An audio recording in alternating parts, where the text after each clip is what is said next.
Hello प्यारे बच्चों, कैसे हैं सब लोग। तो ये आपका लेक्चर आ गया, अगला लेक्चर। और समुच्चय में जो है कार्तीय गुणन जो है कार्टेशियन प्रोडक्ट के बारे में हमने समझा। और ये दो समुच्चयों में या तीन समुच्चयों में कैसे किया जाता है ये भी हमने समझा। ओके, अब बात आएगी संबंध के बारे में। ठीक, तो समुच्चय मान लीजिए एक हो या दो हो या तीन हो। ठीक, संबंध की बात हम सामान्यतः बनाते हैं या तो एक समुच्चय में बनाते हैं या दो में बनाते हैं, तीन में हम कम ही बनाते हैं। हालांकि तीन में भी ये बन सकता है। अब ये जो समुच्चय होता है, बेसिकली समुच्चय में जो अवयव होते हैं उनके बीच में जो संबंध है वो हमें बताना पड़ता है। और इसमें हम क्या करते हैं, मान लीजिए कि समुच्चय में कोई अवयव हैं और उन अवयवों में कोई संबंध है, तो उन संबंधों को निकाल के एक नया समुच्चय बना दिया जाता है। यानी हम मान के चलिए कि किसी समुच्चय के अंदर कुछ अवयव हैं, तो हम क्या करते हैं कि पहले उसका कार्तीय गुणन देख लेते हैं। कार्तीय गुणन में से कुछ, क्योंकि कार्तीय गुणन में उसके सारे अवयव हो जाते हैं, सभी अवयवों के साथ जो कर्मित युग्म है, ऑर्डर्ड पेयर, वो उसमें आ जाते हैं। सीधी सी बात ये है। अब उन कर्मित युग्मों में जो भी हमें लेना है संबंध के रूप में, हम वो ले लेते हैं। अब इसकी बात करते हैं कि ये एकल समुच्चय पे कैसे होता है। मान लीजिए कोई एक समुच्चय है हमारे पास, तो एकल समुच्चय पे ये कैसे होता है। ठीक, चलिए देखते हैं। यानी बात कर रहे हैं संबंध की, और संबंध किसे कहते हैं जो है ये हम अब क्लियर करेंगे।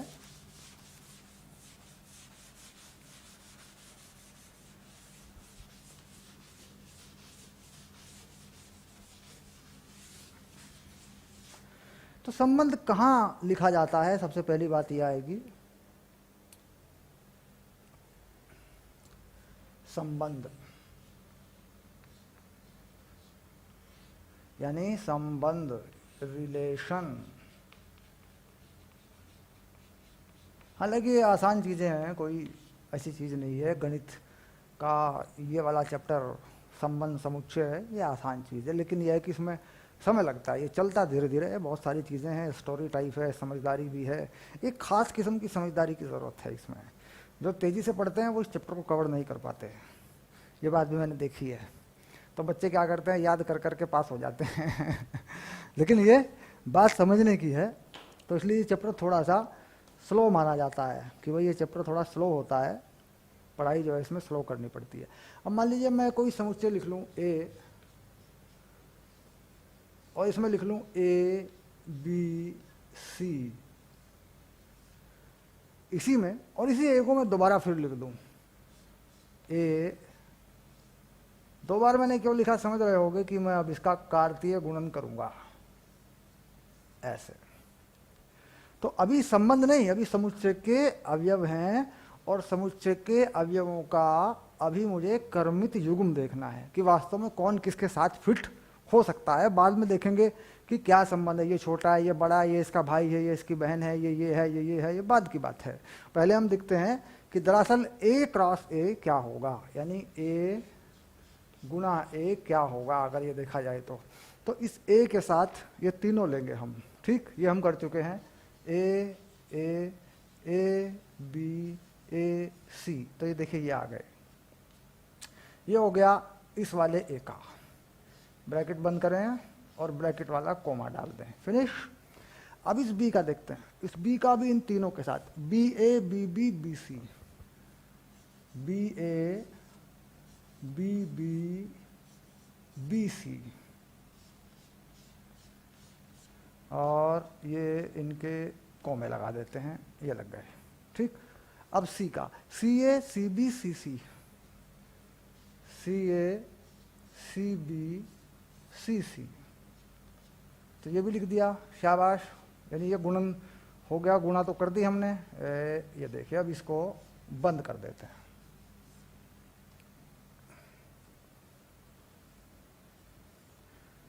ठीक, अब बात आती है कि संबंध किस तरीके से बताया जाएगा। तो आप कहेंगे भाई स्वयं के साथ एक संबंध है, प्रत्येक अवयव का स्वयं के साथ एक संबंध है। ठीक, खुद के साथ एक संबंध है। ठीक, तो क्या लिखेंगे पहले? पहले देखते हैं, प्रत्येक अवयव का स्वयं के साथ एक संबंध है। हमने सबसे पहले यही बात ले ली भाई, अब किस दूसरे के साथ संबंध होगा बाद की बात है, हम ये पहले कह रहे हैं भाई खुद के साथ भी एक संबंध है। जैसे हमने कहा, बहुत सिंपल सी बात है कि समांतर रेखाएं, तो हर समांतर रेखा अपने आप के समांतर होती है। जैसे हमने कहा समरूप त्रिभुज, तो हर त्रिभुज अपने आप के समरूप होता है। तो बात समझ में आ रही होगी कि अपने आप के साथ संबंध है। जैसे कहा समांतर रेखा, समांतर रेखाएं मान लीजिए, तो हर रेखा अपने आप के समांतर होती है, दूसरी के भी समांतर होती है। ये बात क्लियर हो गई। हमने कहा समरूप त्रिभुज, दो समरूप त्रिभुज हैं हमारे पास मान लीजिए, तो दो समरूप त्रिभुज हैं, तो हर त्रिभुज अपने आप के समरूप भी होता है। तो इसी तरीके से बहुत सारे संबंध हो सकते हैं जो स्वयं के साथ हो सकते हैं। तो स्वयं के साथ होने वाले संबंध कहाँ पर दिखाई दे रहे हैं? देखिए ये रहे, ये स्वयं के साथ होने वाले संबंध हैं, ए कोमा ए, B comma B, C comma C. ये संबंध जो है ये स्वयं के साथ है ऐसे। तो इसको एक नया नाम दे देते हैं, ये एक समुच्चय में डाल देते हैं, इसे दे देते हैं R1, यानी यह है रिलेशन 1, कोई रिलेशन है। अब ये कह रहा है अपने से आगे वाले के साथ संबंध, अपने से कर्मित युग्म में या समुच्चय में जो अपने से आगे वाला है उसके साथ संबंध। समुच्चय में जो लिखा है वो बात है। अब समुच्चय में क्या लिखा है? ए के साथ बी लिखा है ना, ए के साथ बी लिखा है, ठीक है। तो ए का बी के साथ और बी का सी के साथ, अपने से आगे वाले के साथ। तो इसका मतलब हो गया, इसे अगर मैं R2 लिखना चाहूँ तो ये भी एक संबंध है। जैसे ए छोटा भाई बी बड़ा भाई, हो सकता है ना, ए छोटा भाई बी बड़ा भाई, बी से बड़ा भाई कौन? सी। ये सब चीज़ें हो सकती हैं। तो कुल मिला के ए बी बी सी ये अपने से बड़े वाले के साथ संबंध, ऐसे ये हो सकता है। ठीक, अब ये कह रहा है कि उत्क्रमणीय संबंध, यानी संबंध वापस भी आता हो, ए का बी से हो, बी का सी से हो, सी का ए से हो, ए का बी से, बी का, जैसे तीन समांतर रेखाएं हो, तो रेखा ए समांतर किसके? बी के, बी रेखा किसके समांतर? सी के, सी किसके समांतर? ए के।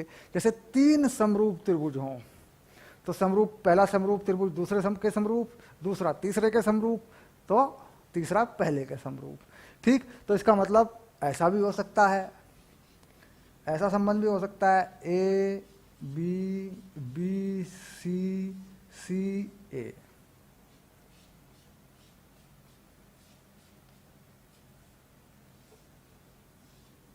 अब जरा सोच के बताओ कि क्या इनसे ज्यादा कुछ हो सकता है? इन तीन संबंधों से ज्यादा जरा विचार करिए, कुछ नहीं हो सकता। मैं फोन देखता हूं, क्या मामला है? हेलो अखिल, आज तो क्या दिन है आज? हाँ, आज तो फिजिक्स के लेक्चर हैं, फिजिक्स 11:06 बजे, फिजिक्स 12:07 बजे।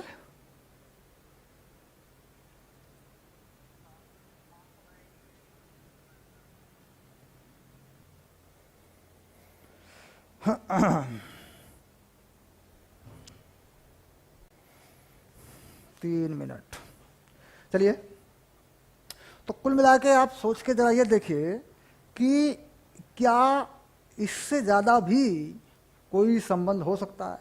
यानी भाई अपने आप से संबंध हो सकता है, खुद का खुद से संबंध हो सकता है, अपने से आगे वाले से संबंध हो सकता है, ठीक, और या फिर अपने से आगे वाले से और आगे से फिर वापस आकर भी संबंध हो सकता है। यानी तीनों में एक संबंध घूम सकता है, रोटेट कर सकता है। ठीक, अब इसके बाद एक संबंध हो सकता है कि ए का बी से हो, बी का ए से हो। यानी एक संबंध ऐसा भी हो सकता है अगर मैं R4 लिखूं तो ये कैसा हो सकता है, ए का बी से, बी का ए से, और बी का सी से, सी का बी से, इसके बाद सी का ए से और ए का सी से। तो ये भी हो सकता है, इसमें भी कोई दिक्कत नहीं है। तो कुल मिला के अगर देखा जाए तो यहाँ से जितने भी अवयव हैं, जितने भी अवयव हैं इसमें 1 2 3 4 5 6 7 8 9, इसमें 9 कर्मित युग्म है। कर्मित युग्म एक अवयव की जगह पे कर्मित युग्म है। तो इन सभी कर्मित युग्मों में कुछ इस तरीके से संबंध हो सकते हैं। हाँ, जितने यहाँ लिखे हैं इससे ज़्यादा नहीं हो सकते। अब फाइनल हो गया भाई, खुद के साथ हो गया, अपने से आगे वाले के साथ हो गया, उल्टा हो गया, ए का बी का, बी का सी सा, सी का ए का वापस जो है, और उल्टे भी हो गए, ए का बी से, बी का ए के बी सा, सी से सी सा, ये भी हो गया। तो इससे ज़्यादा संबंध नहीं हो सकते। जैसा कि मैंने उदाहरण दिया कि जैसे 2 समांतर रेखाएं हैं या 3 समांतर रेखाएं हैं, 2 समरूप त्रिभुज हैं या 3 समरूप त्रिभुज हैं, है ना। तो उस तरीके से इससे ज़्यादा संबंध नहीं बनेगा, यही संबंध होंगे। ठीक, अब हम इनमें से कोई भी संबंध लिखकर एक समुच्चय बना सकते हैं। ठीक, अब देखो शुरू करते हैं। तो कुल मिला के ये सब जो आर हैं ये क्या है, ये रिलेशन है, ये संबंध है। ठीक, अब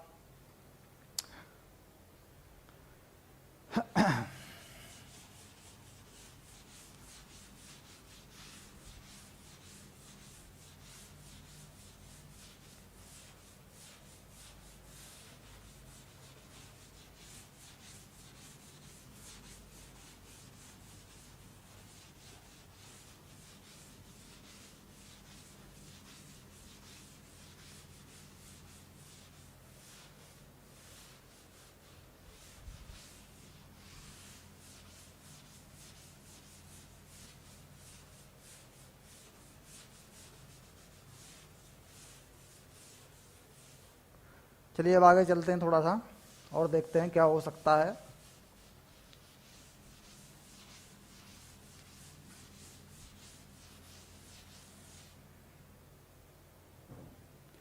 अब लेते हैं आगे।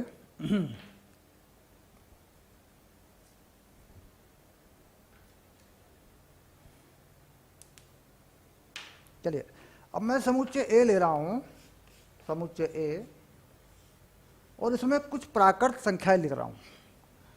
1 2 3 4 5 6 7 8 9, बस 9 तक मैं लिख रहा हूं और नहीं लिख रहा हूं, काफ़ी है। ठीक, और मुझे इस समुच्चय ए में इसी के कार्तीय गुणन में एक संबंध बनाना है। यानी मेरे पास एक समुच्चय है U जो A क्रॉस A है। यानी आप समझ रहे हैं कि A क्रॉस A में 81 अवयव होंगे, क्योंकि आप देख रहे हैं कि A में जो अवयव हैं वो 9 हैं। अगर मैं A क्रॉस A कर दूं तो इसमें कितने अवयव होंगे, 81 अवयव होंगे। A क्रॉस A में 81 अवयव होंगे। ठीक, यानी A में अवयवों की संख्या कितनी है, 1 2 3 4 5 6 7 8 9। और अगर मैं A क्रॉस A कर दूं तो कितने अवयव हो जाएंगे, 81 अवयव हो जाएंगे। यानी सारे आ जाएंगे, 1 2 2 3 3 2 1 2 सब आ जाएगा इसमें। अब मैंने कहा कि इसमें एक संबंध ऐसा है R x double dot x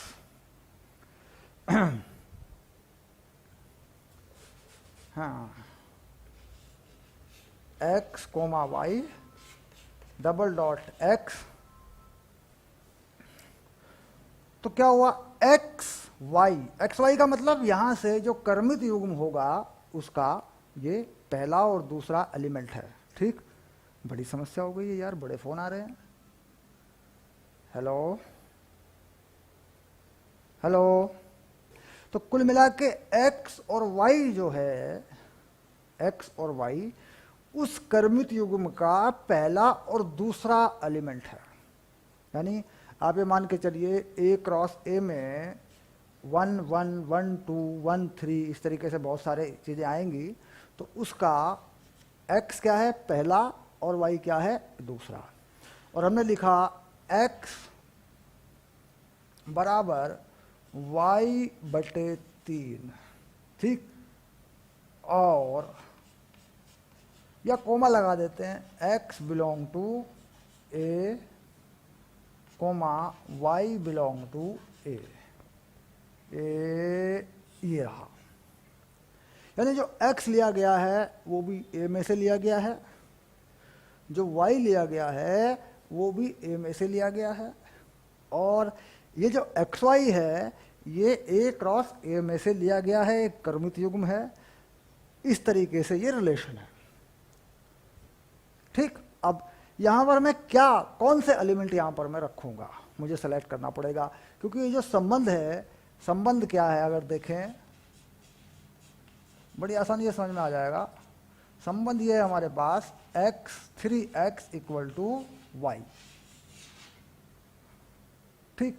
अब यहाँ पे हम क्या करते हैं, x कम से कम कितना ले सकते हैं, x ले सकते हैं, देखो यहाँ लेके देखो, ये x और ये y, x ले सकते हैं 1 3 बस, और यहाँ ये 3 हो जाएगा, ये 9 हो जाएगा, यानी x का 3 गुना y है।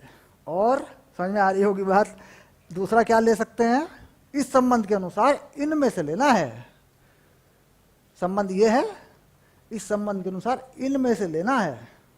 तो यहाँ पे क्या ले सकते हैं, x और y दोनों हमें इन्हीं में से लेने हैं, तो x1 लेंगे तो y 3 आ जाएगा, x3 लेंगे तो y 9 आ जाएगा, क्योंकि ये संबंध है, ठीक।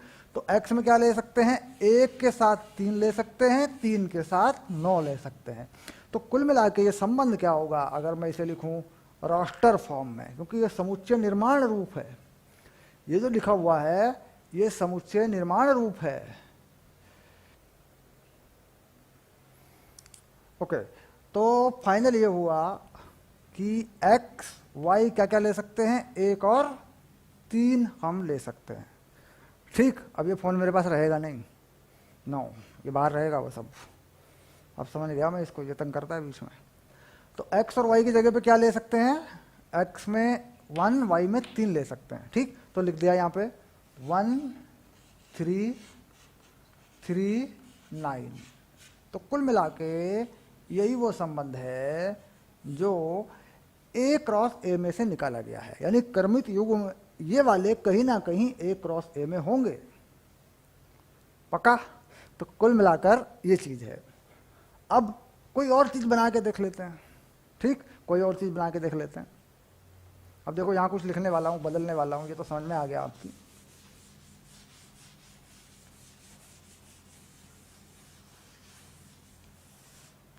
अब यहाँ लिख दिया, मान लो मैंने 2, ये 2 लिख दिया मैंने, मान लीजिए ऐसे, ठीक। अब क्या होगा, अब जरा चेक करो क्या क्या आएगा, देखो x और y। तो x को लिखूंगा 1, y को 2, x को 2 लिखूंगा, y को 4, x को 3 लिखूंगा, y को 6, 4 लिखूंगा, y को 8 लिखूंगा, बस, ओके। क्योंकि इससे ज़्यादा नहीं है, 1 2 3 4 उसका डबल जो है आगे जा रहा है 8 तक, x 1 तो y 2, x 2 तो y 4, क्योंकि यही तो रिलेशन है, यही तो संबंध है। तो कुल मिलाकर इस बार r क्या हो रहा है, इस बार r हो रहा है 1 2 2 4 3 6 और 4 8, इस बार ये हो रहा है ऐसे, ठीक। तो ये संबंध हो गया। तो कुल मिला के संबंध किसमें, कह लीजिए संबंध कर्मित युग्म के रूप में लिखा जाता है, और दो उसकी फॉर्म हो सकती हैं। जैसे ऊपर हमने लिखा है, ये क्या है, ऊपर जो लिखा है ये है समुच्चय निर्माण रूप, समुच्चय निर्माण रूप, पक्का। और ये क्या है, कह रहा थी ये है रोस्टर रूप, जिसमें सभी अवयव बताए जाएं, ये है रोस्टर रूप, पक्का। तो कुल मिला के संबंध कैसे बना, कर्मित युग्म, कर्मित युग्म किसमें आए, कार्तीय गुणन में आए। अब मान लीजिए ये तो एक समुच्चय के अंदर की हम बात कर रहे हैं, अब हम दो समुच्चय लेके देखते हैं। दो समुच्चयों में देखते हैं अब हम।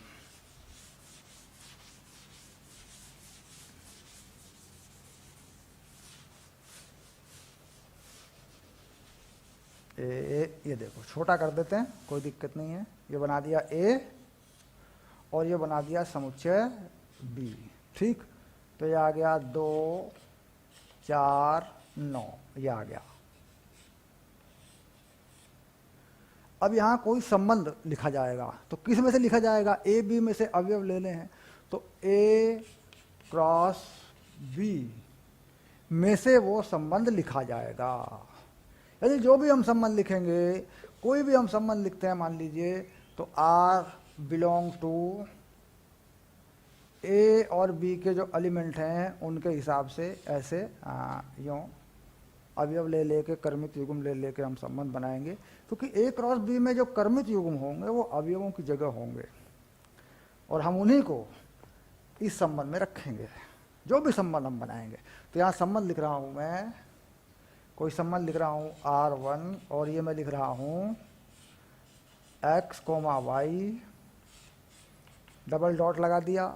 ठीक, और ये लिख दिया मैंने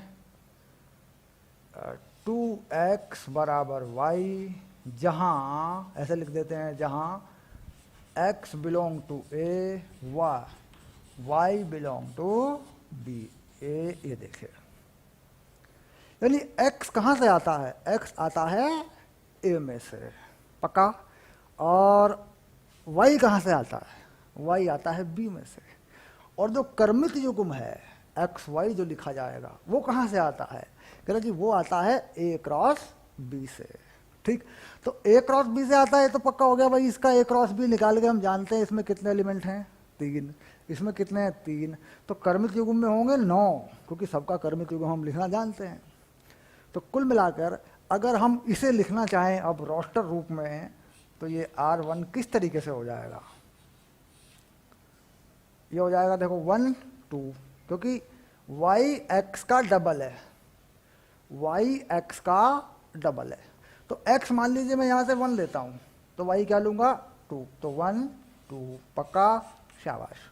अब मैं इसको 2 लेता हूँ, इसको 4 लूँगा, तो 2 4, बस हो गया। और कुछ है ही नहीं, क्योंकि 3 लूँगा तो 3 का डबल 6 है नहीं मेरे पास, यहाँ पे क्या है? 9 है, तो नहीं ले सकता मैं। तो ये संबंध ये हो गया। ठीक, ए क्रॉस बी का जो कर्मित युग्म है उसी के ये अवयव हैं जो इसमें पड़े हुए हैं। तो 2 समुच्चय हैं तो 2 में। ठीक, 3 में भी जा सकता है, 3 में भी जा सकता है, इसे बोलते हैं ट्रिपल। ठीक, लेकिन यहाँ पर हमें 2 ही पढ़ने हैं, 3 में बनाएंगे तो बहुत बड़ा बन जाता है वो। लेकिन चीज़ यही है, क्योंकि हमने 3 को गुना करना भी सीखा है, तो 3 में भी जा सकता है, कोई बड़ी चीज़ नहीं है। ठीक, चलिए आगे चलते हैं।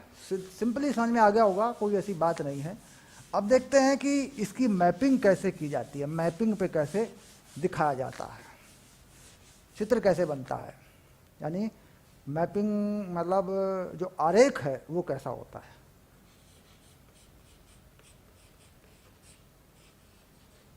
आरेख, तो आरेख में क्या करते हैं, यहाँ पर यहाँ बना लेते हैं x और दूसरी तरफ बनाते हैं, क्योंकि बाद में ये चीज़ फलन बनती है फिर, तो नियम यही रखेंगे, यहाँ x और यहाँ y।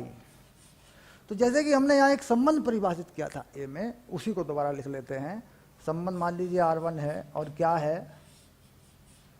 x, y double dot 2x बराबर y, जहाँ x belong to A, y belong to B. शाबाश, ये आ गया। मान लीजिए यही चीज़ है, सेम टू सेम यही चीज़ है। तो हमें x यहाँ पे हम मान लीजिए a के एलिमेंट लिख रहे हैं, तो क्या लिखें जो इसके हिसाब से काम करता हो वो क्या लिखें? तो हमने देखा भाई x को अगर हम 1 लेंगे, ठीक, तो 1 लिखेंगे x में और y में लिखेंगे 2। x में लिखेंगे 2, y में लिखेंगे 4। ठीक, अब तीर का निशान मारेंगे इस तरफ को, ऐसे ऐसे। मान लीजिए इसके अलावा हम कोई इसमें पूरी तरह ए लिखना चाहते हैं, अब मान लीजिए हम पूरा ए समुच्चय बनाना चाहते हैं, इसको बी समुच्चय बनाना चाहते हैं, इसको कोई दिक्कत नहीं है। मान लीजिए यहाँ एक एलिमेंट है 3, तो 3 लिख देंगे। और यहाँ दूसरे वाले समुच्चय में क्या था, ये था बी, कितना था जरा बी को पकड़ो, 2 4 9, ये भी लिख लेते हैं क्योंकि ये भी तो लिखा है ना, देखो यहाँ पे हमने, और ये है 9। तो 3 से 9 में मान लीजिए कोई संबंध नहीं है, 3 से 9 में मान लीजिए कोई संबंध नहीं है, तो उस पर कोई निशान नहीं लगाएंगे, 3 से 9 तक कोई संबंध नहीं है। ठीक, अब यहाँ बात आती है कि संबंध में जो है हम और क्या क्या जानकारी बता सकते हैं, संबंध में हम क्या क्या जानकारी बता सकते हैं। तो x के मानों का समुच्चय जिन पर y का मान हो, x के मानों का समुच्चय जिन पर y का मान हो, इसे क्या कहते हैं, इसे कहते हैं प्रांत। यानी ये दोनों बिंदु कहाँ जाएंगे, जाएंगे प्रांत में, इसे कहते हैं प्रांत यानी डोमेन। तो डोमेन क्या है, 1 और 2, 3 नहीं है, 3x का ऐसा मान है जिसपे किसी के साथ कोई संबंध नहीं आया, तो 3 नहीं है प्रांत में, ध्यान रखना। 3 ए में तो है, प्रांत में नहीं है। प्रांत में यानी डोमेन में वही x है जिसका कोई y है। ठीक, तो कुल मिला के प्रांत क्या हो गया, 1 और 2, तो 1 और 2 लिख के इसे एक समुच्चय में के रूप में लिख देंगे, ये प्रांत है। ठीक, अब ये जो 2 हैं जिनका कोई ना कोई x है, यानी जिनका किसी ना किसी x से संबंध है, ये होते हैं परिसर। परिसर यानी रेंज, ऐसे यानी y के उन मानों का समुच्चय जिनका x में कोई ना कोई संबंध है, यानी वही संबंध के अंदर होने चाहिए। तो क्या है, 2 और 4 है, 9 नहीं है, ये 9 तो नहीं है, इसका तो नहीं है कोई भी, तो ये रेंज है, परिसर है। तो परिसर में आ गए 2, 4। ठीक, अब आया सहप्रांत। सहप्रांत, ये लो, इसे कहते हैं सहप्रांत। तो सहप्रांत में कौन है, कह जी सभी अवयव हैं, इसके बी के सभी अवयव, एक्स का कुछ नहीं, क्योंकि प्रांत जो शब्द है बेसिकली एक्स के लिए लगा हुआ है, लेकिन ये क्या है, सहप्रांत, जिसे बोलते हैं कोडोमेन। कोडोमेन में कौन है, कह रहा जी वाई का पूरा समुच्चय जिसमें सारे वाई हैं, वाई सब हैं इसमें, देखो ये बी समुच्चय जो है यही है सहप्रांत यानी कोडोमेन। तो कोडोमेन क्या है, ये पूरा है बी, 2 4 6। ठीक, तो 2, 4, 9, 6 नहीं है, सॉरी 6 बोल दिया मैंने। ये क्या है, ये है कोडोमेन। तो कोडोमेन क्या हो गया, कोडोमेन में ये शर्त नहीं है भाई कोई अवयव है, मान लो संबंध नहीं है उसके साथ में, तो वो कोडोमेन में। कोडोमेन में सारा वाई है, और रेंज में कहता जी वो वाई है जिसका कोई संबंध है एक्स में। कहता जी सारा एक्स नहीं है, केवल वही एक्स है प्रांत में जिसका कोई संबंध है।